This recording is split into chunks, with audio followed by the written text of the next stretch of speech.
사랑하는 성서의 땅을 가다 시청자 여러분 안녕하십니까? 윤석전 목사입니다.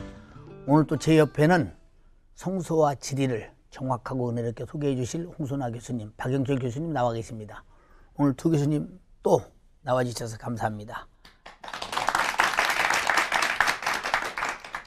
오늘 이렇게 함께해 주신 두 교수님께 진심으로 감사를 드립니다. 바쁘신 중에도 이 성서의 가족들이 우리 두 교수님이 이렇게 나오신 것을 보면 오늘도 아마 기대가 많이 아마 가지고 희망 속에서 아마 보리라고 생각이 되어집니다. 특별히 우리 홍 교수님께서는 여전히 성서 지리 연구에 아주 바쁘신데 요즘은 어느 지역을 특별히 연구하고 계신지 궁금하거든요. 예, 요즘 특별히 우리나라에서 잘 알려지지 않는 레바논과 특별히 시리아 지역에 관심이 많습니다. 요즘 특별히 시리아라고 하는 나라에 푹 빠져 있습니다. 그 이유는 시리아까지 솔로몬 때, 다윗 때 영토였거든요. 그래서 저는 놀란 게 시리아에 성경과 관계된 장소들이 이렇게 많았구나 하는 것을 느끼면서 요즘 레바논 시리아 지역에 열심히 연구하면서 많은 기쁨을 느끼고 있습니다. 예, 오늘 저 교수님 말씀 들으면서 많은 기대도 됩니다. 박 교수님, 이 프로에 이렇게 참석을 이렇게 참 연구해 주시는데 이 프로와 인연을 맺은 후 신앙 연구에 많은 변화가 있다고 이렇게 들었습니다. 요새 어떤 좀 변화와 어떤 생각을 가지고 있는지 궁금하거든요. 네, 목사님과 2년 연급 후 첫 번째는 이스라엘과 또 이집트, 그다음에 작년에는 터키 지역을 다니면서 제가 현지에서 성지 현지에서 참 엄청난 감동과 또 감격 그리고 새로운 결심 이런 것도 굉장히 컸습니다. 그런데 그것이 밑바탕이 돼가지고 특별히 이 프로에 제가 참여를 하면서 제가 말을 할 때는 정확한 근거를 가지고 말을 해야 되니까 성경을 보다 샅샅이 보게 되는 아주 눈이 세밀하게 바라보는 그런 눈이 개발된과 동시에 그전엔 그냥 머릿속으로 상상해서 엉뚱한 장소를 머릿속에 그리고 그렇게 성경을 봤지만 현장을 가보고 유적지를 보고 난 뒤에는 제가 마치 2000년 전, 3000년 전 그 현장에서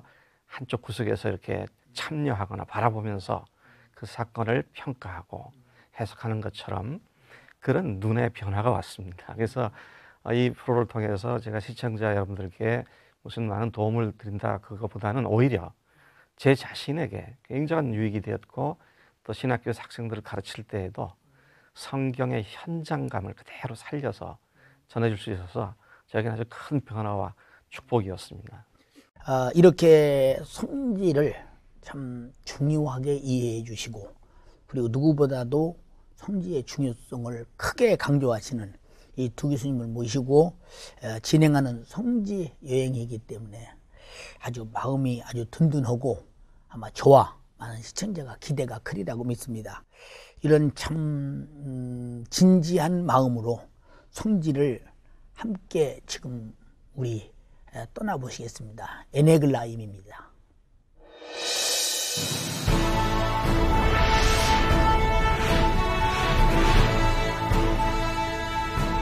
엔게디에서 북쪽으로 30여 킬로미터를 달리면 성경에 나온 에네클라임의 추정지인 아인 파슈카의 풍경이 펼쳐진다. 언뜻 보면 건조한 광야지대 같지만 이곳에서 군집을 이루는 물오른 나무들은 이 땅이 예사롭지 않은 곳임을 알게 해준다.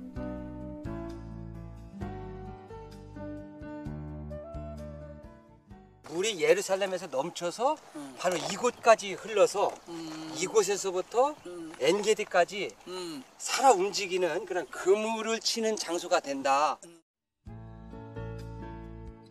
에스겔 선지자의 그 예언처럼 비록 물고기는 살지 않으나 이곳엔 민물이 넘쳐 흐르는데 그 물은 건조한 광야와 죽은 바다 사해의 틈바구니인 이 땅에 이렇게 민물 수영장이 있는 공원을 조성케 했다. 이 신비한 현장에서 순례자는 하나님의 신실하심을 확인한다. 참 하나님 말씀은 언제든지 참 어느 시대든지 어느 때든지 역사 속에 남아있구나 그래서 보면서 다시 한번 하나님 말씀이 참 뜨겁게 그리고 확실하게 믿어집니다. 이 맑은 민물 수영장은 이스라엘인들의 휴식처일 뿐만 아니라 복음의 역사를 대변하고 있는데 예루살렘에서 발흥한 복음의 강은 힘차게 흘러가 사해처럼 죽은 영혼들에게 생명수로 살아났다. 이처럼 에네클라임은 죽음의 땅을 생명수로 살리는 하나님의 역사를 상징하고 있다.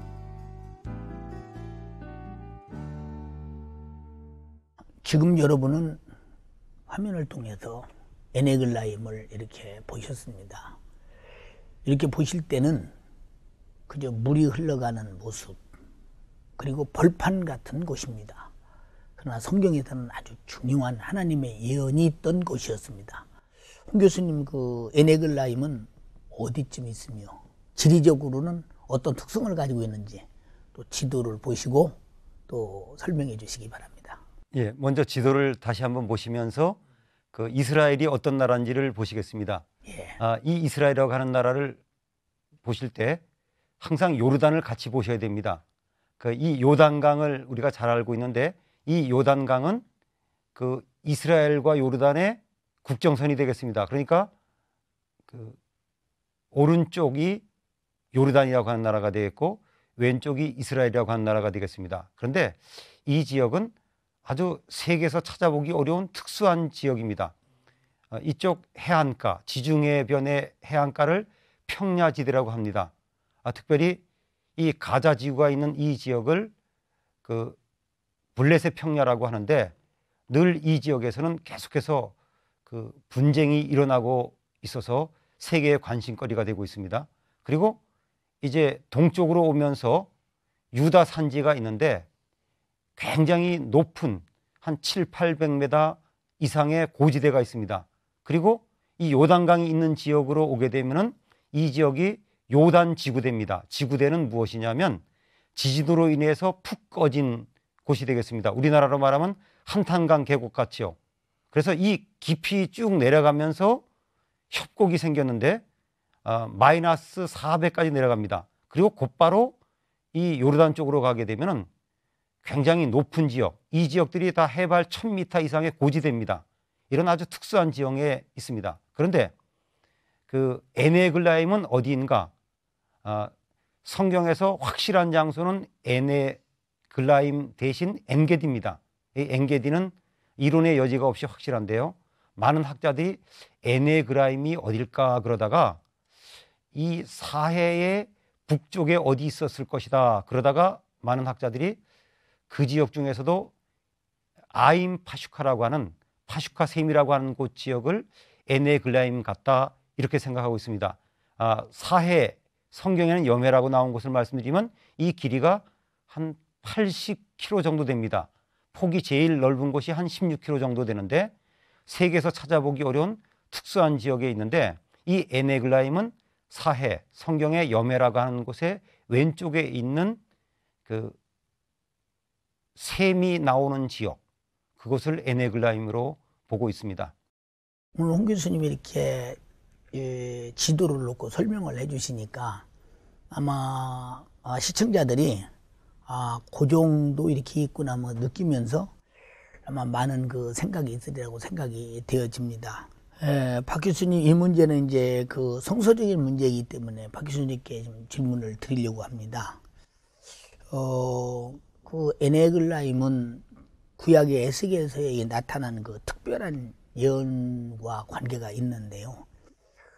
그 예언의 의미와 그 내용을 좀 말씀해 주시면 아마 시청자들이 많은 이해가 되리라고 생각됩니다. 네. 아까도 홍 교수님께서 말씀하셨습니다만은 구약의 에네글라임이라고 하는 지명이 딱 한 번밖에 나오지 않는데 반하여 이 구절이 이 말씀이 나오는 구절이 구약 전체도 차지하거나 신약적인 의미까지도 포함해서 굉장히 중요한 의미를 갖고 있습니다. 이 예언서가 기록될 때는 아시다시피 바벨론 포로기였고 예루살렘이 멸망을 당하고 이스라엘 백성들이 포로로 잡혀가서 바벨론 땅에 잡혀갔었고 예.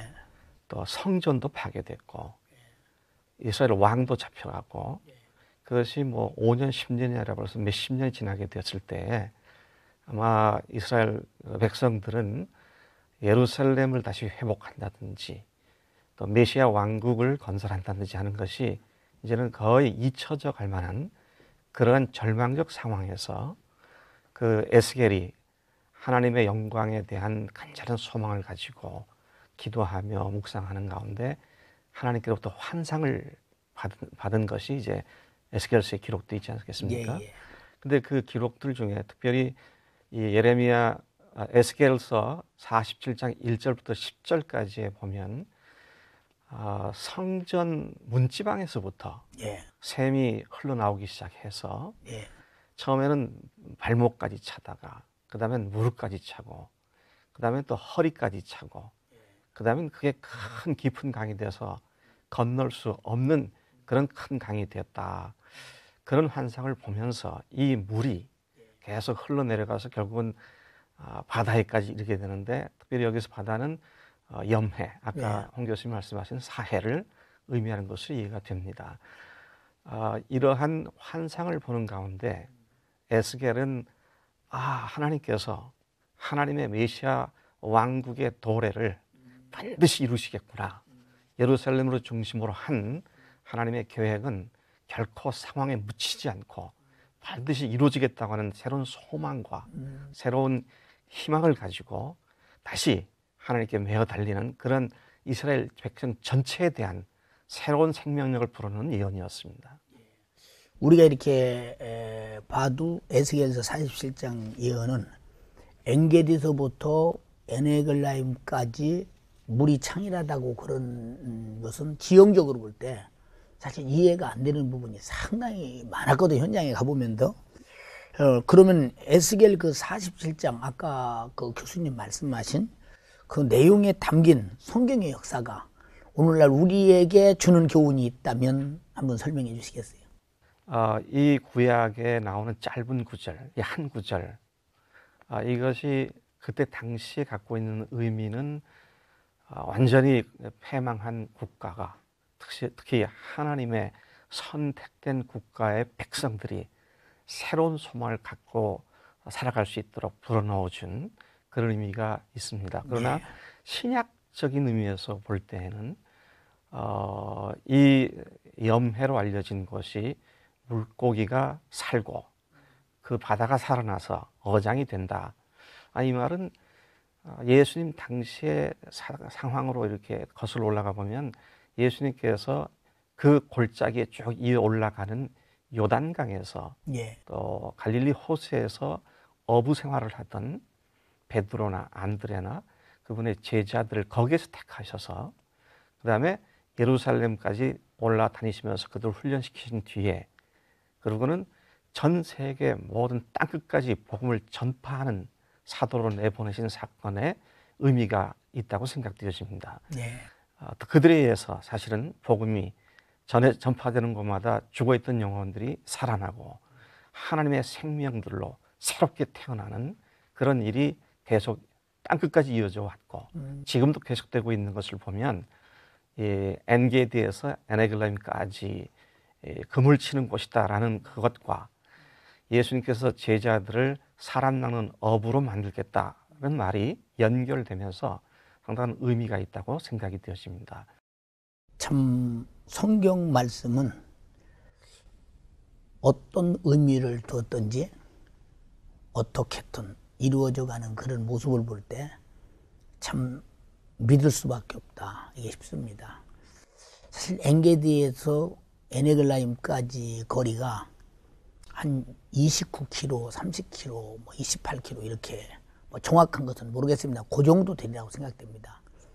그 주변을 쭉 오다 보면 사해바다인데 그 길가 주변으로 쭉 가면서 보면 푸른 작물이 에나글라임까지 쫙 이렇게 나타나는 것을 봅니다. 아마 그 주변이 사해바다 주변인데 사해바다의 짠물이라면 그런 우거진 숲이 없을 것이다.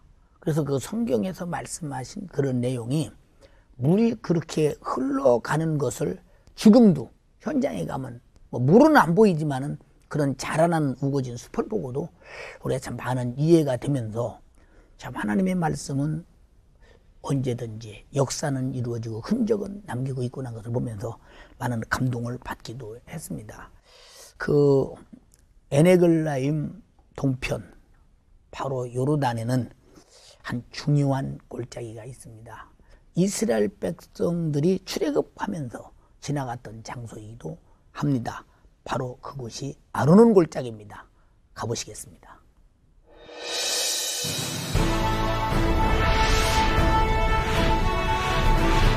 모압 지역의 북쪽에는 아르논 계곡이 있다. 흔히 그랜드 캐년이라 불리는 이곳은 그 말처럼 광대한 자연 경관으로 유명한데 400m에서 1000m에 이르는 높고 낮은 계곡들이 이 땅을 천혜의 명소로 만든 요인이다. 또한 이곳은 출애굽한 이스라엘을 끊임없이 괴롭히던 모압과 암몬의 거주지였다. 이 아르논강, 바로 이 골짜기를 중심으로 모압과 암몬과 모압이 경계선을 치면서 살았습니다.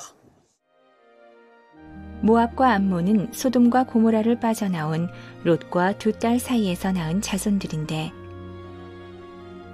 그 두 민족의 경계를 이루던 아르논강의 한 지류를 요르단에서 이처럼 댐으로 막아놓았다. 저 댐의 물이 우리가 볼 때는 지금 여기서 멀리서 보니까 지금같이 바짝가면 많이 크겠지만은 그러나 이 요르단이 물이 없는 지역에서 저런 물이 고여 있다는 것은 엄청난 참 물에 대한 풍요, 저건 엄청난 지게 재산이 아닌가 싶습니다. 출애굽의 역사가 밟고 간 아르논 계곡. 현재 이 땅은 거룩한 땅으로 남겨져 있다. 지금 여러분은 화면을 통해서 아르논 골짜기를 이렇게 보셨습니다. 저는 현장을 이렇게 가보면서 이스라엘 백성들이 지나간 발자국 소리, 하나님의 섭리가 움직인 현장의 소리를 참 들으려고 무척 몰입했었고 그 시대적 사건을 가슴에 안고 깊은 감회에 빠지기도 했었습니다. 아주 은혜로웠습니다. 골짜기보다 더 중요한 것은 하나님의 역사가 지나갔다는 것이 더 가슴을 더 울렸습니다. 홍 교수님, 그 아르논 골짜기 하면 다 그 요르단의 그랜드 캐년 이렇게 하지 않습니까? 흔히들 작은 그 그랜드 캐년이라고 하는데 이 지역의 형태와 특징을 좀 실감나게 설명해 주시면 시청자들이 더 이해가 빠르겠습니다. 지도를 보면서 다시 한번 설명드리겠습니다. 이 이스라엘과 요르단이 있는 이 지역은 4개의 특징이 있습니다. 그래서 지중해 쪽으로는 해안 평야지대가 있습니다. 예. 그러다가 이제 동쪽으로 오면서 이 지역을 유다 산악지대라 그럽니다. 그러다가 이 요단강이 있는 이 지역은 요단지구대 그래가지고 마이너스 200부터 400선까지 갑자기 떨어집니다. 그러다가 곧바로 이 요르단 지역으로 올라가면 이 지역이 다 해발 1000m 정도의 고지대가 되는 게 이 짧은 거리에 있기 때문에 세계에서 이런 지형을 찾아보기가 어렵습니다. 그런데 이 요르단 지역에서 아주 특별한 강이 있는데 바로 이 아르논 강입니다. 이 아르논 강은 남쪽에서부터 시작돼 가지고 한 24km 정도 올라갑니다. 그러다가 서쪽으로 한 24km 정도 갑니다. 그런데 이 강은 특별한 이유가 있습니다. 이 사해와 연결된 지역에 가면 폭이 10여 미터밖에 안 되는 좁은 강이 됩니다. 그런데 이 중간 지점에 가면 폭이 한 4km 정도까지 넓어지고요. 깊이는 약 495m 정도의 장관을 이루게 됩니다. 예. 그래서 성지순례 하는 분들은 이제 이 지역을 그냥 지나가는 경우도 있고 또 거슬러 지나가는 경우도 있는데 일반 관광객들은 이 사해가 시작되는 지점부터 아르논 중간 지점까지 계속되는 폭포 속을 가면서 그야말로 관광의 징수를 맛보게 되는 그런 곳이 되겠습니다. 그래서 가보게 되면 이스라엘 민족이 정확하게 어느 지점으로 건너간지는 알 수 없지만 하나님께서 이 아르논 강을 지나가라 그러셨구나. 그래서 이 지역 어디로 지나갔는지 알 수가 없지만 그 이스라엘 민족을 생각하고, 또 한 가지 이 지역은 모압의 중심 지역입니다. 원래는 북쪽에는 아모리 족속이 있고 이 아르논 강부터 성경의 그 세레시네라고 하는 곳까지 모압의 땅이었지만, 특별히 모압이 힘이 강력할 때는 이 아르논 강의 북쪽까지 장악했습니다. 그러니까 성서적으로도 굉장히 중요하고, 또 관광을 하는 분에게도 그 아르논 강은 아주 장관을 보여주는, 성지에도 이런 곳이 있구나, 그것을 느끼게 해주는 지역입니다. 그럼 교수님 하나 더 물을게요. 아까 그 400m라고 했는데 어디서부터 해발이 400m가 사해바다가 그 아래 지역이 되는지 그 지역이, 그래서 그 부분을 좀 설명해 주시겠어요? 예, 그 지도를 한번 또 보실까요? 이 가까운 지역은 다 해발 1000m입니다. 예. 그리고 이 마케루스 같은 경우는 해발 600m 정도입니다. 그리고 요 지도에서는 표시하기 어려울 정도로 짧은 지역에서 곧바로 마이너스 400선까지 내려가게 됩니다. 예. 그래서 제가 이 지역을 하루에 2번씩 오르락내리락 할 때는요, 꼭 비행기를 탄 것처럼 귀에 그 윙윙 소리가 나는 그 기압차를 느껴서 제가 그랬습니다. 지상에서부터 지하로, 이건 자동차가 아니라 비행기다. 그런 특수한 지역이 바로 이 지역입니다. 박 교수님, 그 가나안 정복 과정 속에서 사실 이스라엘 백성들이 40년간을 광야에서 걸어오면서 아르논 골짜기까지 오면서 이제 얼마 안 남은 바로 거기. 근데 바로 거기 모압에서 역사했던 그 사건, 그 발람과 발락의 사건, 그런 것들을 여러 가지 생각하면서 그 과정에 담긴 메시지가 있다면 좀 말씀해 주시겠어요? 네. 가나안 정복은 이스라엘 백성들의 오랜 꿈이고 수건이었습니다. 네. 물론 하나님께서 약속하신 땅이기 때문에 그들은 하나님을 믿고 그 믿음의 발걸음을 내딛는 것이 무려 40년의 세월을 허비해야만 했던 네. 세월들을 보게 됩니다. 그 오는 모든 과정에서도 가나안 정복은 결코 가만히 있기만 해서 달성되는 것이 아니란 사실을 여러 난관들을 통해서 우리가 배울 수 있다고 생각하는데요. 그래서 그리스도의 삶은 또 우리가 천국에 가는 것은 물론 은혜로 가지만 그 여정길은 주님과 함께 성령님을 의지하고 육신을 쳐 죽이며 하나님의 그 영광스러운 은혜와 사랑에 푹 빠져들었을 때에 어떤 난관이 있다 하더라도 하나님께서 친히 격파시켜 주시기 때문에 믿음의 선한 싸움을 끝까지 싸우라. 이 메시지가 우리에게 가장 크게 다가온다고 생각됩니다. 우리 기독교인들이 화이팅 해야겠습니다. 오늘 두 교수님 이렇게 말씀 들으면서 지리적으로나 또 신학적으로나 해설적으로 참 많은 은혜가 됐고 또 많은 감동도 됐습니다. 우리 방청객들은 부분에 들으면서 왜 이 장기를 두거나 바둑을 두면 수가 좀 모자랄지라도 위에서 이렇게 보면 보이지 않습니까? 어느 부분이 좀 잘했으면 좋겠다 싶을 정도로 뭐 그와 비교가 되겠습니까마는 듣는 분들은 그래도 나는 이런 분이 더 알고 이런 부분을 더 알고 싶은데 하는 소망이 있을 것입니다. 그래서 우리 방청객의 질문을 받아보겠습니다. 홍 교수님께 여쭤보겠습니다. 이스라엘은 성지순례가 아니라 관광지로도 특별한 나라라고 하던데 그 이유를 좀 설명해 주십시오. 예, 어떻게 그런 중요한 사실을 아십니까? 우리는 성지순례 그러니까 무조건 그 이스라엘 그러면 성지순례 장소로만 아는데 이 나라는 정말 관광지역으로도 매력이 있습니다. 어떻게 그렇게 작은 지역에 다양한 기후와 다양한 그 환경들이 존재하는지요. 가장 큰 예가 당일날 스키를 타고 헤르몬산에서 당일날 해수욕을 할 수 있는 나라입니다. 그리고 20-30분, 30-40분만 달리면 평야지대가 끝나고 갑자기 사막지대가 나오고요.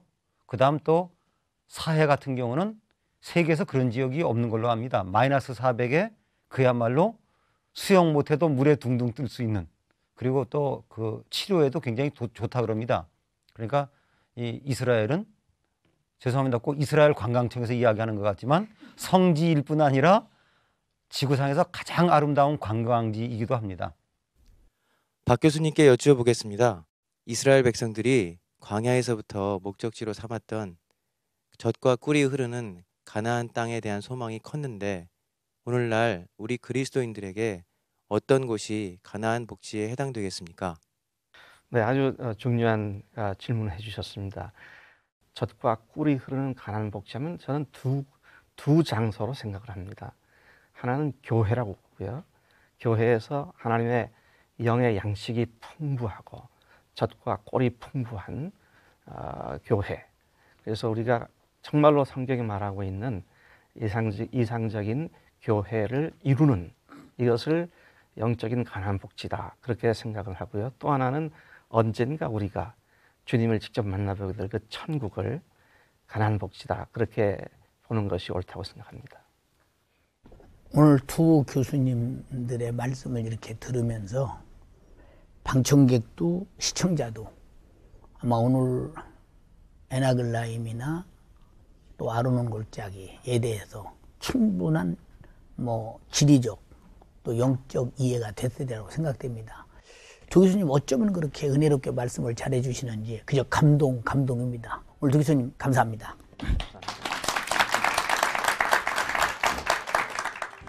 우리 하나님의 나라 갈 때까지 어떤 장애물도 이기며 하나님 말씀을 이루어진다는 믿음을 가지고 승리의 대장정의 아름다운 작품 그 길의 승리자가 되길 바랍니다. 감사합니다.